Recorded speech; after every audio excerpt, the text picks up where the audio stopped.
बिस्मिल्लाहिर्रहमानिर्रहीम। अस्सलाम वालेकुम। मैं लियाकत अली मेकन और आप देख रहे हैं बॉक्सिंग लियाकत। चैनल को यूट्यूब पे सर्च करें बॉक्सिंग लियाकत और चैनल को सब्सक्राइब करें। आज की गहरी बात आपके साथ, जो बाइडन अमरीकी प्रेसिडेंट जो कि आइंदा चंद घंटे के अंदर इसराइल का दौरा करने जा रहे हैं, क्या वो इस जंग को हवा देने जा रहे हैं या कि इसके शोलों को ठंडा करने जा रहे हैं, इस पे बात करनी है। और क्या इसराइल पर वाकई कोई बैनुल अक़वामी कानून लागू होता भी है या कि नहीं। इसराइल दुनिया के एक वाहिद गुंडा है और अमेरिका की सरपरस्ती में इतनी गुंडागर्दी कर रहा है कि कोई भी मुल्क उसके खिलाफ बोलने को तैयार नहीं है। इसकी आखिर वजह क्या है? इस्लामी ममालिक के जो बयानात आ रहे हैं, बिलखुसूस उनके वज़ीर ख़ारजा की जानिब से, मैं सऊदी अरब, ईरान की बात कर रहा हूँ, कि क्या उनके बयानात ही बुनियादी वजह तो नहीं है कि इससे जो गज़ा पर इस वक्त मुज़ालिम ढाए जा रहे हैं और इसराइल को कंफ्यूज किया हुआ उन्होंने सिर्फ अपने बयानात की वजह से, और शायद करना कोई भी इस्लामी मुल्क कुछ भी करना नहीं चाह रहा। और इसकी वजह क्या है और इतनी कमज़ोरी आखिर इस्लामी ममालिक में क्यों है? 58 मुल्क हैं दुनिया में और तकरीबन को 1.5 अरब से ज़्यादा की आबादी इस वक्त पूरी दुनिया में मुसलमानों की हो चुकी है। लेकिन बेहिसी का ये आलम है कि हम किसी भी अपने मरते हुए भाई की मदद करने से कासुर हैं। और इसकी ज़िंदा मिसाल है मिस्र का वो बॉर्डर। मिस्र के लोग कहते हैं कि हमें वहाँ से चीखो पुकार की आवाज़ आ रही है, लेकिन हम उनकी मदद नहीं कर सकते। ये है बेबसी इस वक्त आलम इस्लाम की, जिसने पूरी दुनिया पर हुक्मरानी की। और उसकी बुनियादी वजह यह है कि हमें इत्तफाक नहीं है।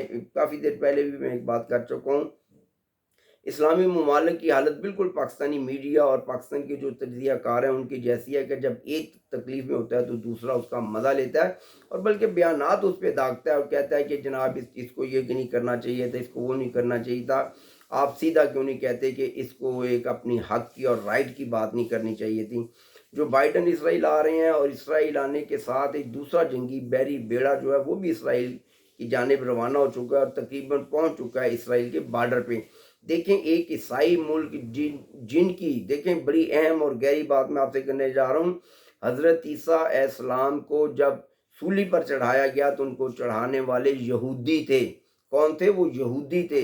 लेकिन आज पूरी ईसाई कौम जो है उनके पीछे पड़ी है। ये है यहूदियों की ताकत और उनकी अकल कि उन्होंने कितने शौर से, कितनी लाचारगी, कितनी बेबसी ज़ाहिर करके आज वो दुनिया के ज़ालिम तरीन लोग बन गए हैं और ईसाइयों की मदद से बन गए हैं। भारत और श्रीलंका के दरमियान दुश्मनी क्या है? सिर्फ रावण और राम की लड़ाई है ना, कि राम इस तरफ थे और रावण उस तरफ थे और छोटे से खित्ते में रावण रहता है, लेकिन उनका जीना भारत ने मुहाल किया हुआ है। और छोटा सा खित्ता इसराइल है जिसको पूरी दुनिया का गुंडा बना दिया उन ईसाइयों ने जिन्होंने हज़रत ईसा अलैहिस्सलाम को सूली पर चढ़ाया। तो बड़ी अफसोस की बात है।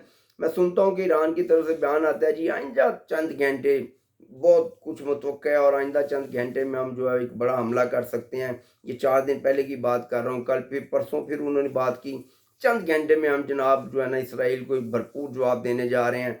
फिर कल बयान आया जनाब के चंद घंटे में जो है ना इसराइल को जनाब हज़बुल्लाह और हम मिलकर एक बहुत बड़ा हमला इसराइल पर करेंगे जो कि इसराइल मुद्दतों याद करेगा। और खुदारा अगर आप कुछ करना चाहते हैं तो करें, वरना गज़ा के जो लोग हैं उनकी ज़िंदगी में तो आसानियाँ नहीं दें। उनकी ज़िंदगी को आपने जीलन बना कर रख दिया, लेकिन आप बयानात के अलावा कुछ भी नहीं कर रहे। और यही गिला मुझे सऊदी अरब से भी है कि सऊदी अरब भी सफारती ताल्लुकात जो है अपने वो इस्तेमाल नहीं कर रहा, इस्लामी ममालिक को इकट्ठा नहीं कर रहा। हमारी ये बदकिस्मती है कि हम फ़लस्तीन और ईरान को अपनी उन फ़ौज में शामिल नहीं कर पाए जो कि 54 मुल्कों ने अपनी फ़ौज बनाई थी।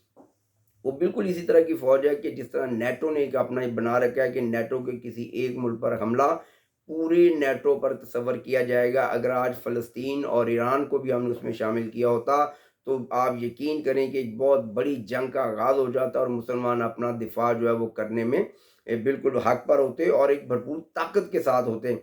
इसराइल तो इस गुंडागर्दी पर उतर आया है कि गज़ा के अंदर एक जो ईसाइयों का अस्पताल है जो कि वहाँ पर एक एनजीओज़ के ज़रिए काम कर रहा है, उसको निशाना बनाया और 1800 लोगों के लगभग वहाँ पर अमवात हुई है। वो पनाहगज़ीन जो अस्पतालों में पनाह ले रहे थे, पूरी दुनिया की जो जंगें होती हैं उसमें अस्पतालों, मसाजिद, मंदिरों, गिरजाघरों सबको महफूज रखा जाता है, वहाँ पर हमले नहीं किए जाते, स्कूलों पर हमले नहीं किए जाते। इसराइल ने ना स्कूल छोड़े हैं, ना अस्पताल छोड़े हैं, ना ही कोई मज़हबी जो हमारे अपना मसाजिद हैं उनको छोड़ा है। इसराइल को लगाम देने के लिए पाकिस्तान के साथ साथ पूरी दुनिया और पूरे आलमी इस्लाम को आगे होना आना होगा। और अगर आप एक ब्लॉक नहीं बनाते, आप एक ताकत नहीं बनाते। आज मुझे शहीद जुल्फ़िकार अली भुट्टो की वो बात याद आ रही है, और शहीद जुल्फ़िकार अली भुट्टो बड़ी शिद्दत से मुझे याद आ रहे हैं, जब उन्होंने इस्लामी ममालिक को कहा था कि आप इकट्ठे हो जाएं, वरना वो आपको तिनका कर करके तो आपको जलाकर राख कर देंगे। लेकिन उस वक़्त मुसलमान इस बात को नहीं समझ पाए। लेकिन आज वो वक़्त है, आज वो शिद्दत की ज़रूरत है। कोई फ़िरक़ेबाज़ी नहीं है इसमें, ना कोई सुन्नी है, ना कोई शिया है। अगर है तो सिर्फ़ ला इलाहा इल्लल्लाह मोहम्मद रसूलुल्लाह का कलमा पढ़ने वाले लोग हैं। इसराइल को सफ़ा हस्ती से मिटाने के लिए ईरान को वो करना होगा जो चंद चंद घंटे की बात कर रहा है। चंद घंटे नहीं, अब चंद लम्हों की बात है। अगर चंद लम्हों में आपने कुछ ना किया तो फिर हम हाथ मलते रह जाएंगे, और इसराइल फिर गज़ा पर काबिज़ हो जाएगा, खुदा न खास्ता। अगर ऐसा हो गया तो फिर 1.5 अरब जो मुसलमान हैं उनके लिए डूब मरने के अलावा तो कोई दूसरा रास्ता है ही नहीं। मेरी बात समझ आए तो मेरी बात को शेयर करें। पाकिस्तान जिंदाबाद, मेरा इस्लाम पाइंदाबाद। अस्सलाम वालेकुम।